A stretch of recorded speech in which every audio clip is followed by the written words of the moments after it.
Page 62, Waltz of the Flowers, a very famous melody by Tchaikovsky. So I'm going to go through my routine for learning a piece of music. Look it over. It's 2 pages long. It's actually longer than 2 pages because of the repeat sign, but we only have 2 pages of music to learn, and that's what I'm after. Treble and bass clef, 1 flat in the key signature. We're either in the key of F major or D minor. If I look at the N, the last measure here, it's F major. I figure we're in F major. But I'm going to do the scales for the key signature. So I'm going to do the F major scale and the D major scale, and if I'm doing arpeggios, I'll do the arpeggios too for those keys. Yeah. 3/4 time. Well, it's a waltz, so it makes sense. 3/4. Let's take it one hand at a time. I want to try and connect everything with the hands if I can, and this is orchestra music, so we have to see what we got here. We'll start here. I'll measure 5. The right hand, and it's 2, 3 here. You connect it? You can, if you like. You 2, 4, and here. 1, 3, 5 there if you want. It's a little awkward because of the black key, but it's up to you. Just the fingering in the book's fine. And then they want 3. This measure 6. 1 and 2 and 3 and. Now that's 16th. That was very short. 1 e and a. 1 e and a, 2 e and a, 3 e and a. It was very short. 1 and 2 and 3 and. Yeah. Now what I like to do there for measure 7 then, instead of, is I'll change it to here. This way I'm in position to go on. And if you can do that. Here, so it's. This way the thumb's ready for measure 9. And I do it again. And now I lift up for measure 12 down here. Measure 14. Don't forget the B flat, it's in the key signature. Well, that's a mouthful, isn't it? Pick up to measure 17. The 8th notes, under, and then 4. Remember, the sharp's good for the rest of the measures, so both of those are sharp. And then thumb comes under, and then 4. And then have 3 here. You don't have to cross over the thumb there and measure 18 if you don't want to. There's another fingering. I don't know if it's any easier for you or not, but it's something to consider. So at measure 17, you're here. Do a 3, 5. So you measure 18, you're starting with 5th finger, and then crunch up and use 5 again on the here, and then 4, 3, 2. 1. You're in this position, and that's a stretch, but hopefully you can do that. I'm not holding the hand in this position. I'm just kind of moving it as a here, here, here. So I'm moving it down. I don't have to cross over the thumb. It's up to you. Or the fingering in the book is good too. I'll leave it up to you. Now measure 20, they've got you going here to here. That's kind of nice. But then you got to go a 1, 2, 1. I don't like that too much. I mean, you have to do it sometimes, and there's nothing wrong with it. I just don't like having to do that. So I adjust the fingering so I don't have to. And we're here. Instead of 4, I'm going to go 3. 3, 3, 2, 1, 3, 2, 1. And I'm there. To me, that's actually more comfortable. 3, because of thumb, a 4, and then 3. 3. Left hand is broken chords. Chuck, chuck. Measure 6, it's B flat, D sharp, D flat. You can do this if you'd like, stay out here. Otherwise, you can come up here, whichever. Bottom of page 63. Last couple measures. It's F here, and then here, and then here. And I do a 4-1 for the last, so I can connect them. It's a little awkward at first, but this kind of fingering really comes in handy in piano if you can get it. And then here. Otherwise, you're doing whatever they want. They here and here and here. I don't care for that. I don't want to use thumb and all that. I don't have to. Put the hands together. Well, I'm starting measure 5. You're here. You got to get off this a little early because that needs it.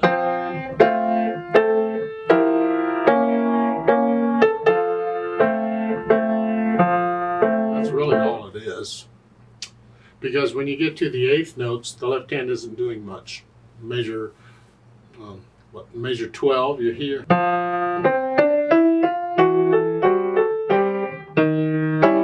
Now, measure 14, look out, we got 2 voices. That is a dotted half note. You can hold it down the whole measure. As you're holding it down, you add this to it. You can do that if you'd rather, but this. So you got all 3 of these notes down on the 2nd beat.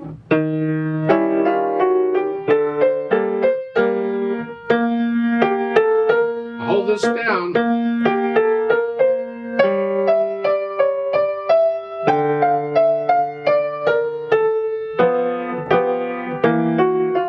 Measure 20, the here, up. When I play the F, the left hand comes up. It's a little tricky in a few spots, but you work those out, iron them out, and go through and get rid of any hesitation so it's a steady beat. Now I think about the articulation. They have staccatos in the left hand. I'm flexing at the wrist there. Bum, bum, bum. The right hand, they have tenutos in them. You don't need tenuto, just connect them. Accent that. There. Keep the left hand staccato. They don't say anything there, but go ahead and keep it staccato.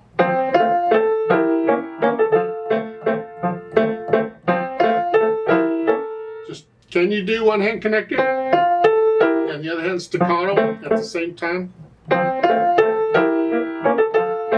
This is one of those things you can practice when doing the scales, since you're doing the scales anyway. Play one hand staccato and one hand legato. And then switch them. Do the other way. This gives you an idea of this feeling of doing different things in the hand, so it comes in handy here.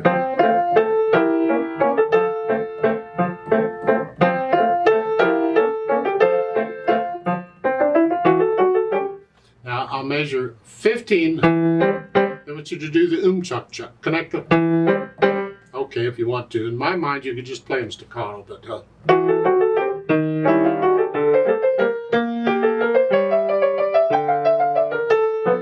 Accent. And hang on to that. Because in measure 20, that's got that tenuto. Hang on to it the full. So put in the articulation. Then I think about the dynamics. PP, pianissimo at the beginning, very soft. Don't use the soft pedal, that's cheating. And then at measure 5 of piano, that's the melody, it's the right hand. So the left hand stays very soft. Come up to about moderately loud, or moderately soft in here. And then come back down.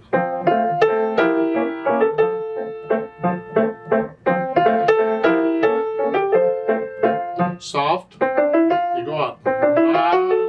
There's a swells coming back up. And this is the right hand. Keep the left hand out of the background. And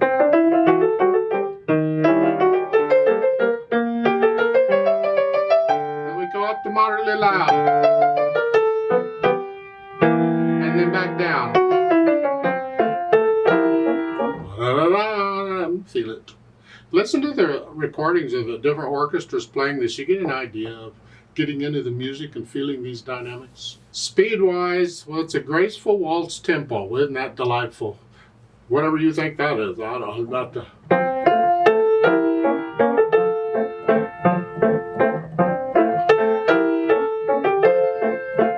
1, 2, 3. To me, that's fine. I wouldn't go any fast. I think you'll find some orchestras play it rather fast. I don't know how graceful that is, but the idea is feel graceful about it. Imagine people waltzing to this and whatever. Now they've added pedal on a few spots, and it would be nice to have the overtone. This is an orchestra piece, but we don't want to mess up the eighth notes, and we don't want to, mess up the staccatos if we can help it. So on measure 5, I'm going to push the notes down first and then the pedal. Change it after I play the notes. I lift it up so I can hear the staccato.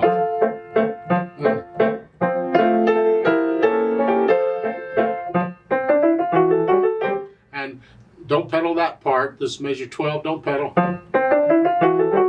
Now you can... I disagree with that. I wouldn't pedal measure 14 either. And they have you pedaling measure 17 and 18? Well, isn't that fun? No, don't pedal those measures. That just messes it up. Yucko, nah. Don't pedal them.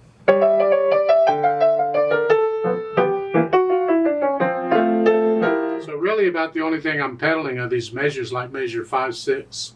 And you know how the endings and all that work, I hope. When you get to measure 20, you're going to repeat back to measure 5. The reverse repeats on, you do all that mess again, and then you do the second ending and finish it. And there's a poco ritardando there at the end. You can slow down.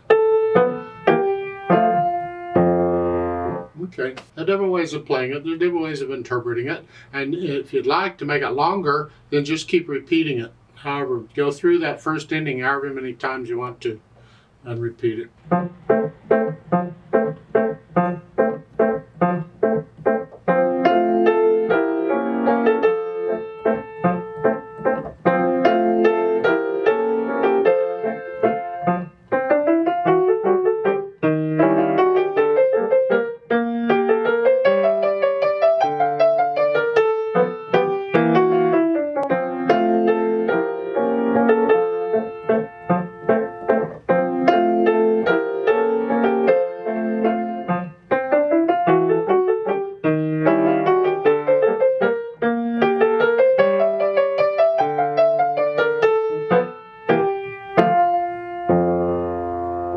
Played it 10 times, I'd play it different every single time.